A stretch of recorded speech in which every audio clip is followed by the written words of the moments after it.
Miarabantsika rehetra indray dia faly manona ny fiadanan'i Jesosy Kristy hanapaka any am-pontsika tsirairay rehetra any amin'ny alalan'izao fandaharana izao. Voninahitra ao an'Andriamanitra tsy toa ary ny fiadanany tononona amintsika tsirairay rehetra efa mpanaraka ny pejy sy ny fizarana. Vavaka isika. Sotranao zay Tompo Ray Masina tsy toa ary manome voninahitra anao foana noho ny zavatra rehetra izay efa nataonao sy ny efa hainao teo amin'ny fiainanay. Eny Tompo fa na izay mbola kasainao sy eritreretinao heverinao fa ho tanterahanao indray araky ny halehiben'ny fitiavanao sy ny famindraponao hamerenanao sy encadrenao anay hatrany ao anatin'ny sitraponao. Midera sy mankalaza ny anaranao zay Tompo, ninona izay efa niseho, miseho sy mbola hiseho eo amin'ny fiainanay ary entinay hanomezanay voninahitra ny anaranao avokoa ny zavatra rehetra. Tononoko amin'ny fahefanao Tompo Ray Masina tsara indrindra ny fizarana ny atin'ny zavatra ambara rehetra mba tsy hananany devoly irika sy hananany devoly fahefana miteny izay hitondranay fifampahirezana sy hitondranay herim-panavavao indray hanovozanay fahalalana sy fahendrena anio. Ny raha maherinao Jesosy no miaro ny fotoana rehetra. Alleluia. Amin'ny anaran'i Jesosy Kristy. Amen. Indray tompoko. Ny lohahevitra diny antsika anio dia mikasika ny antsoina hoe Sainte Seine na ny fanasan'ny tompo. Itsika rehetra dia malala fa ity resaka Sainte Seine ity eo anivon'ny fiangonana manaraka sistema izany na tsy manaraka sistema dia eo amin'ny alahady faharoa ny volana eo izy io sy ny alahady faefatra tsy diso mety diso amin'izay fa itsio. Ny tiako tenenina amin'izay dia misy periode zany izy io, tsy fantatro hoe inona ny anton'izay, fa tsy dia anloatra ny hitondrantsika ny fanazavana io sy akatsika lesona manoloana ny sitrapon'Andriamanitra fa ilay tena hevitry ny Sainte Seine mihitsy izay no diniantsika tsotsotra ataon'io afahantsika mitandrina tsara amin'ny vanim-potoana zay andraisantsika hipartisipentsika ny amin'ity antsoina hoe Sainte Seine ity na ny fanasan'ny tompo. Eny ary tompoko, amaky tenin'ny soratra masina asika amin'ny anaran'i Jesosy Kristy vakitsika ny Matthieu 5:20 manomboka eo amin'ny 5:20 any amakitsika azy hatramin'ny 9:30.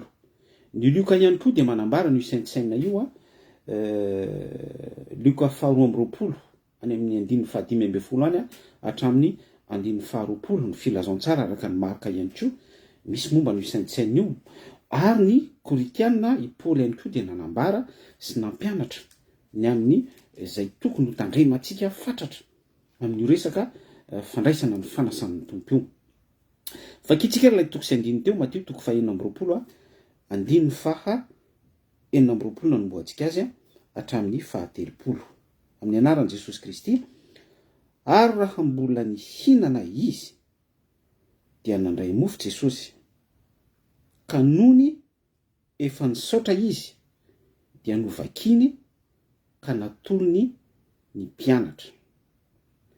Aroa izy raiso hany ity ny tenako ary nandray ny kapoaka izy Jesosy io ka nony efa nisaotra dia natolony azy ka nataony hoe sotroinareo rehetra ity fa ity no rahako dia ny amin'ny fanekena izay alatsaka ho an'ny maro famelan-keloka. 20 Ary lazaiko aminareo fa hatramin'izao dia tsy mba hisotro itony vokatry ny voaloboka itony intsony aho mandra-piavy ny andro iarahako misotro izay vaovao aminareo any amin'ny fanjakan'ny raiko. Amen. Ary raha mbola nihinana izy, Jodasy lay ambareto raha vakitsika ny tapany ambony, dia misy an'ilay toepony Jodasy amadika sy notranjany. Dia nandray mofo Jesosy. Eto amin'izay zany misy an' Jesosy mandray mofo. Jodasy manomboka mihinana an'le muety sy ny tsy fantatro izay nohan'ny Jodasy teo tamin'izany vanim-potoana izany, fa somary sasy teny fampidirana iny amin'ilay hoe dia nandray mofo Jesosy ka nony efa nisaotra izy. Raha vakitsika tsara lay izy dia misy izy kely sy lay izy lehibe ny garanty rehetra efa itsika zany dia manambara an Jesosy Kristy. Ny izy kely dia manambara antsika araky ny contexte avy araky ilay nambarako teo hoe misy Jodasy mihinana, misy ny mpianatra hafa ihany koa mihinana, mety hoe tsy fantatro izay no an'ny mpianatra ao anatin'ny fotoana mialoha indrindra ity hoe fandraisana ny fanasan'ny tompo ity. Misaotra Jesosy Kristy. Zay dia protocole, zay procédure ho antsika mpino amin'ny zavatra rehetra ho antsika sy sotrotsika dia aza diny foana ny misaotra.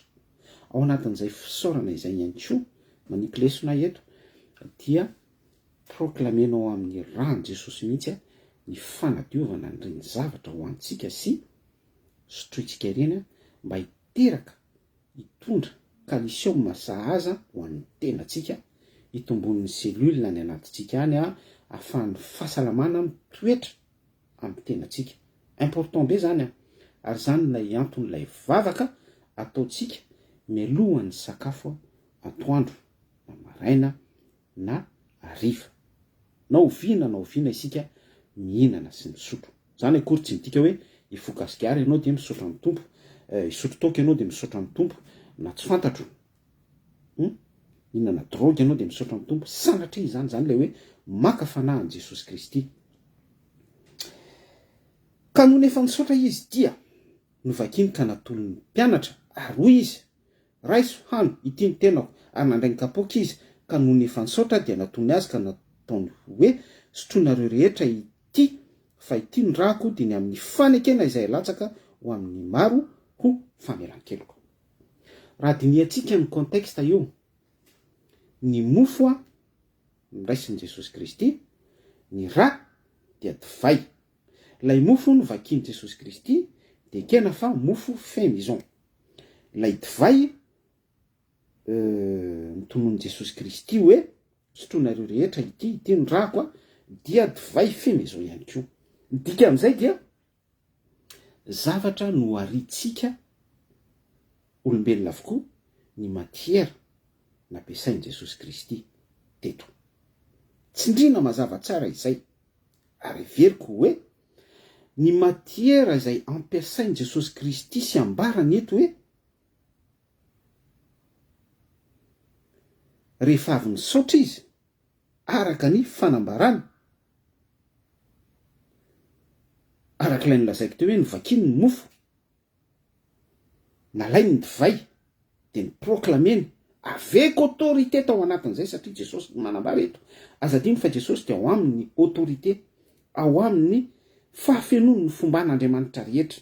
Zany hoe ny autorité ao amin'Andriamanitra raitsy toa dia autorité ao amin'ny Jesosy ihany koa. Fa tao amin'ny tenany no hitoeran'ny fahafenony ny fomban'Andriamanitra rehetra. Ny bokin'ny Kolosiana no manambara an'izay. Tsy izany no tenany zany fa ny Baiboly. Izay fanambarana izay zany, izay fahamarinana azavaiko amintsika tsotsotra izay zany dia midika fa lay mofo fait maison sy lay divay fait maison no raisin'i Jesosy Kristy, mofo ny tapahany teto sy lay divay no teneniny teto hoe sotroinareo rehetra ity fa ity no rako. I Jesosy no miteny eto dia amin'izay fotoana izay zany au moment précis dia tena manambara ny tenany mihitsy Jesosy Kristy eto. Ary tena milaza ny raha mihitsy Jesosy Kristy eto. Raha vakitsika ihany io toko sy andinina io en entité dia misy passage Jesosy Kristy miteny hoe naniry dia naniry mafy aho izy, naniry raha naniry tokoa aho.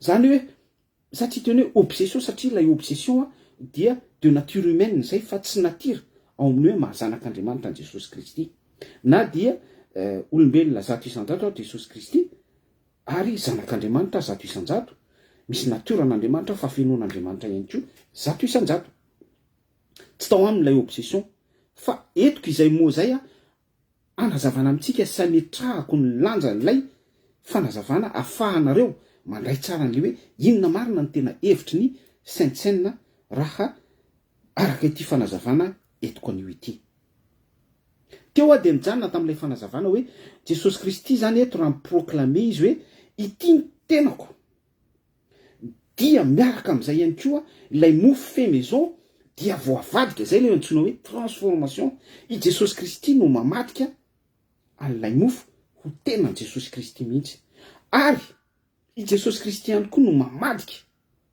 au moment précis amin'ilay instinct itenenany mihitsy tamin'ny fotoana tao amin'ny efitra ambony nanambarany ny proclameny an'izay zay le autorité zay dia jesosy kristy ihany koa zany no mamadika an'ilay divay ho rahany jesosy eto ny anton'izay dia satria mbola tsy nombona teo amin'ny hazo fijaliana jesosy kristy ary zay dia manambara ny préfiguration ihany koa milaza mialoha ny prédire fa saingy tanteraka eo no eo ao amin'ny efitra ambony ho an'ny mpianatra izay voatokana ihinana sy isotro ny mofo sy ny divay ny fanjakan'ny lanitra bokony jaona de milaza fa ny filazantsara araka jaona de milaza fa izay mihinana nofoko sy misotro ny raha kozy ny soratra masina no manana ny fiainana mandrakizay eto de misy ny apôstôly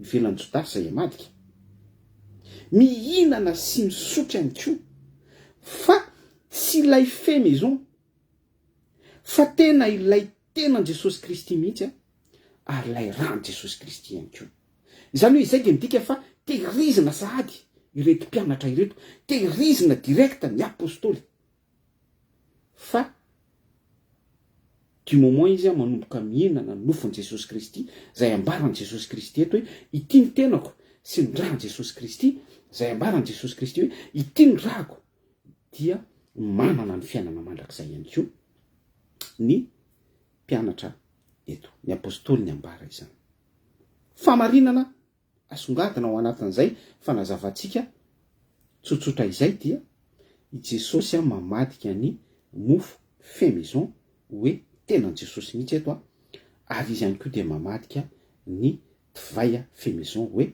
rano jesosy mihitsy eto mipredira n'lay fanombohana ny tenany eo amin'ny hazo fijaliana izay misy gloire ao anatin'izay misandatra izy mandesa ny fahafatesana dia toy ny hoe mamena tombony mialoha ny mpianatra eto misantatra ny fiainana mandrakizay manamarina n'lay verset no lazaintsika teo hoe izay mihinana ny nofoko sy misotro ny raha kozy jesosy kristy no manana ny fiainana mandrakizay izay no mysterin'io saintsaine tao amin'ny efitra ambony eo izay anefa raha mandinika isika ary raha mitondra fanazavana ny amin'ny saintsaine fanasan'ny tompo zay ao anatin'ny système sy ny rafitra teolojia na amafisin'ny secte isan-karazany ihany koa fiangonana zandrany mialatsiny amin'le mo hoe secte ny fiangonana rehetra madinika isan-karazany zay mampiasa ny système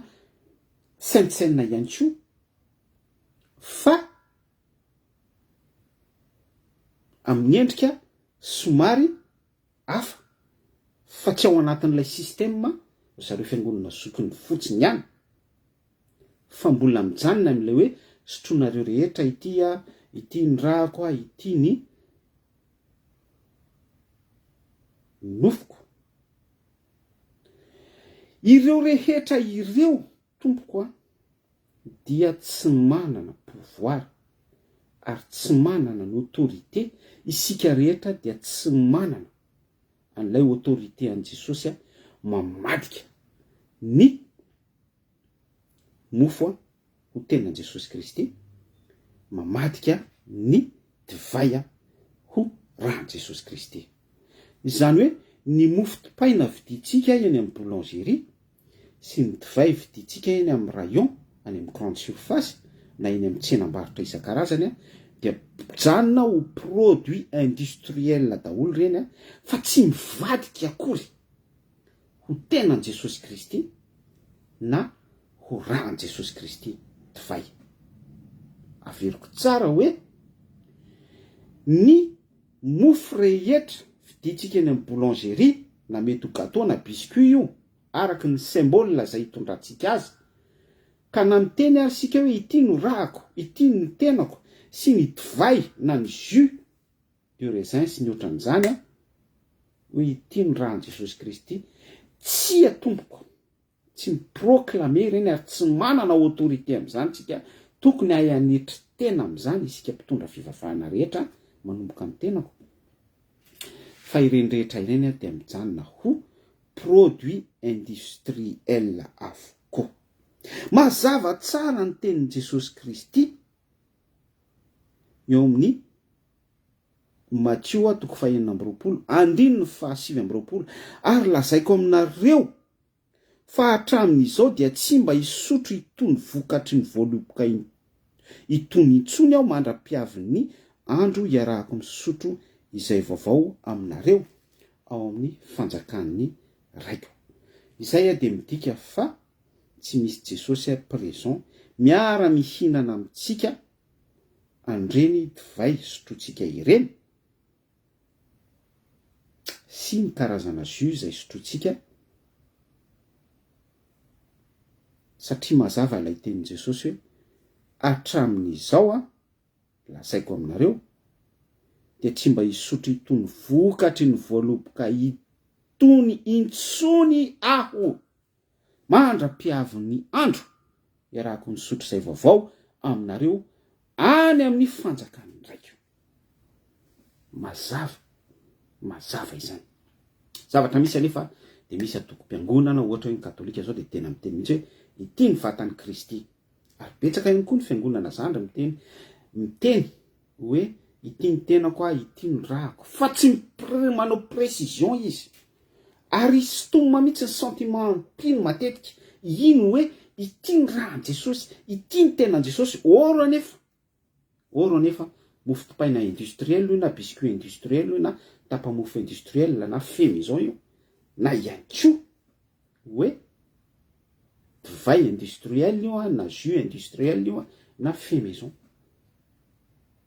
kanefa tsy manana ny autorité tahaka ny autorité nanana Jesosy Kristy tao amin'ny efitra ambony akory isika. Amin'izay fotoan'izay tsika dia misy efitra miampangatena ao atsika, misy efipetsy tafiditra ny anatsika any, mety ho conscient tsika na mety ho inconscient ihany koa isika. Anio a dia fatatsika izay a mila mitandrina tsara isika. Maninona no miteny sy mitondra an'izany fanazavana rehetra izany? Jereo tsara ny fomba nanazavany Paoly anio saintsainy io any amin'ny 1 Corinthiens 12. Vakitsika indray a ny Korintianina voalohany a 12 andiny 17 hatramin'ny 19 amin'ny anaran'i Jesosy Kristy. Fa izao efa nandray tamin'ny tompo. Paoly no miteny eto, efa nandray tamin'i Jesosy izy. I Paoly zay nanana an'izay vision zay ary tena niaina an'izay vision zay hoe efa nandray tamin'ny tompo. Paoly zany eto masamy teny mihitsy. Manino Paoly no masamy teny eto? Zany hoe Paoly zany dia isan'ny tao amin'ny efitra ambony ihany koa ary miproclame an'izay Paoly eto amin'ny fomba ankoatra, na dia tsy présent izy tao amin'ny efitra ambony fa izy eto dia miafirme mihitsy ary manambara mihitsy avec assurance hoe fa izaho efa nandray tamin'ny tompo izay natolotro anareo kosa. Manolotra amin'izay eto Paoly. Misy lanjam-be zany zavatra resantsika izany. Fa Jesosy tompo tamin'iny alina iny, mitantara izy eto tamin'iny alina iny izay namadiana azy dia nandray mofo, ary rehefa nisaotra izy a dia novakiny io le protocole nandresantsika teo ka hoy izy ity ny tenako ho anareo izao no ataovy fahatsiarovana. Dia araka izany koa ny kapoaka rehefa nihinana dia hoy izy ity kapoaka ity ilay fanakena vaovao amin'ny rahako izao no ataovy ho fahatsiarovana. Naoviana no misotro ianareo, fa naoviana na oviana 5 ianareo no mihinana itony mofo itony sy misotro amin'ny kapoka dia manambara ny fahafatesan'ny tompo ianareo mandra-piavina. Izay zany ny tena bazy n'io saintsainy io hoe fanambaratsika ny fahafatesan'ny tompo Jesosy Kristy mandra-piavina eny amin'ny rahony lanitra indray, enlèvement. Miproclame an'izay zany tsika matsiaro manambara an'izay fahafatesana izay no hevitry saintsainy io, fa tsy hoe rehefa mihinana sy misotro isika dia manambara hoe ity ny tenan Jesosy ity ny rahan Jesosy. Tsy atomboka tsy mamadika akory an'ilay produit industriel ho tenan Jesosy Kristy sy rahan Jesosy Kristy isika, fa manambara kosa an'ilay nanoloran Jesosy Kristy niainy teo amin'ny hazo fijaliana na mandra-piverena indray amin'ny voninahiny akatsika indray eny amin'ny rahony lanitra. Io fanazavan'ny Paoly 5:20 io ny tena bazin'ny saintsainy. Fa na oviana ianareo no mihinana itony mofo itony sy misotro ny kapoka, na oviana isika mihinana sy misotro dia manambara ny fahafatesan'ny tompo Jesosy. Zay fotsiny ihany manambara n'ilay nanolorany ny ainy teo amin'ny hazo fijaliana isika, fa tsy manambara hoe ity ny vatan'ny Kristy, ity ny rahan'i Kristy. Misy lanjany be zany zavatra ambarantsika izany, satria be da be mihitsy ny olona ny ao anatin'ny émotion sy ny sentiment tsy mahalala ninninina izy ka potomofo iny mihitsy no lasa Jesosy Kristy, na lay jus de raisin no lasa rahan Jesosy Kristy. Lasa sampy izy amin'izay fotoana izay, lasa misy resaka idôlatria hatrany ny hevipetsiny devoly avana, hatrany ny hevipetsiny Satana. Jesosy Kristy dia mijanona ho Jesosy Kristy foana, Jesosy Kristy dia mijanona foana izy ho izy amaha zanak'Andriamanitra azy ao anatin'ny contexte hoe mpamonjy, ary mijanona foana izy ao anatin'ny vatany revêtu de gloire, misorona ao antsika ao amin'ny efitra masina indrindra amin'izao contexte iainantsika izao, fa tsy mivadika ho mofo dipaina industriel any anaty saintsaine, na mivadika divay industriel any anatin'ny saintsaine. Satria du moment isika miproclame hoe iny mofo iny izay produit industriel na fait maison no tenan Jesosy Kristy, na iny divay iny na jus de raisin izay produit industriel na miproclame tsika fa rahan Jesosy Kristy, dia mamadika ny famarinan'ny filazantsara isika, mamadika ny vérité biblique isika, ary indrindra mi-usurper, manao usurpation an'ilay autorité an Jesosy Kristy sy ilay fahefan'i Jesosy Kristy tao amin'ny tenany ny toeran'ny fahafenon'ny fomban'Andriamanitra rehetra. Izay ilay danger an'ity saintsaine ity, betsaka ny mpanompon'Andriamanitra no tsy manambara an'izany, tsy midetaye tsotsotra tahaka an'izay midetayeko azy tsotsotra izay, tsy asarotiko mba hahafatsika mandray azy, tsy miaina sy mandray an'izany fanazavana izany. Mety tsy fahalalana ihany koa ny azy surtout mbola betsaka ny pastora, surtout any amin'ny fiangonana zandrina, na ireo pastora any amin'ny fiangonana nivoaka teolojia, satria ireny moa formatena ampianarina fotsiny izy, fa tsy misy an'izay révélation zay soratra masina. Mialatsiny am'laza an'izany za dia tena mbola hoe betsaka ny zavatra tsy fantatro, ary manetry tena any amin'izany, mangataka amin'ny tompo foana par rapport amin'izay saintsaine no lazaintsika izay dia lasa toy ny hoe miara-miaina amin'ny mpino ao anatin'ny tsy fahalalana izy ka tena raisiny mihitsy hoe ilay produit industriel mofo dipaina na biscuit sy ilay produit industriel divay na jus de raisin mety ho fait maison ihany koa, iny mihitsy no raisiny ary proclameny hoe tenan Jesosy Kristy, vatan Jesosy Kristy sy rahan Jesosy Kristy. Misy fitaka be ao anatin'izany, misy hevipetsin'ny Satana misoko mangidina, mangina ary mitrava any anatin'ny tenantsika mampino atsika an'ilay faux vérité zany, mampino atsika an'ilay toy ny hoe fahamarinana kanefa tsy fahamarinana fa tendance no inversen'ny satana tao anatin'ny efipetsy. Fantatrao ary ny hevitry ny saintsaine nanomboka anio mangatahany tompo ianao anovany fisainana zay novolena tao anatin'ny sainao hatramin'izay de fikiro ny vérité voarainao tsy mora io travail, tsika tsy afaka mitravay an'izany tsika tsy afaka miady am'izany fa Jesosy Kristy tonga ao anatin'ny tenatsika no manova tsikelikely ny any amin'ny fisainatsika lalina sy ny fieritreretantsika lalany ahafahan'ny fahamarinana manapaka eo amin'ny fanompotsika ho fiainatsika andavanandro. Izay ilay nambarany Baiboly hoe ho fantatrareo ny marina no anafaka anareo tsy ho andevo. Lay andevo ato de resaka fahotana fa tsy resaka hoe esclavage na exploitation sur exploitation. Raha tsika rehetra tainy Jesosy Kristy mamirapiratra eo amin'ny voninahitsika amin'ny alalan'izany sujet izany.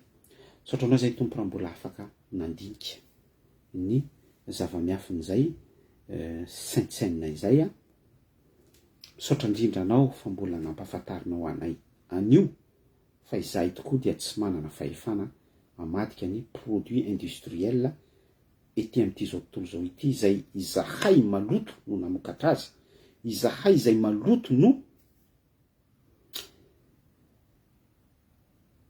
ny kirakira azy reny, ny fitafianay dia miosona fahotana izahay io masonao mamelany elokay Jesosy.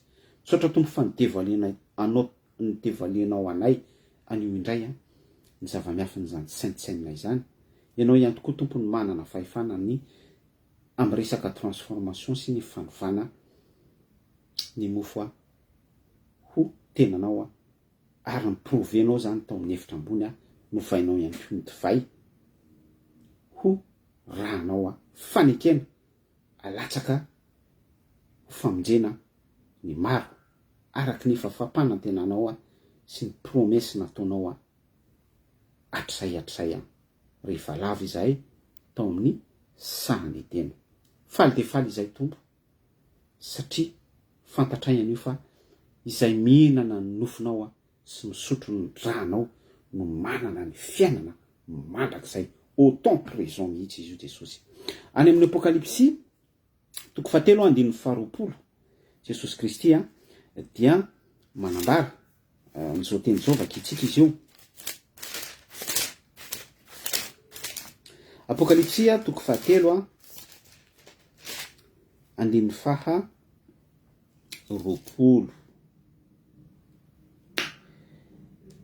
teny mifanitsy amin'ny fiangonana Laodikia izy io, fanitsy amin'ny zasy ianao ihany koa. Indro efa mitsangana eo ambaravarana ozy Jesosy ka mandondona, raha misy mihaino ny feoka ka mamono varavarana dia hiditra ao aminy ao ka hiara misakafo aminy ary izy amiko. Resaka saintsaine fanasany tompo. Ny tompo mihitsy eto no maniry hiara hisakafo amintsika.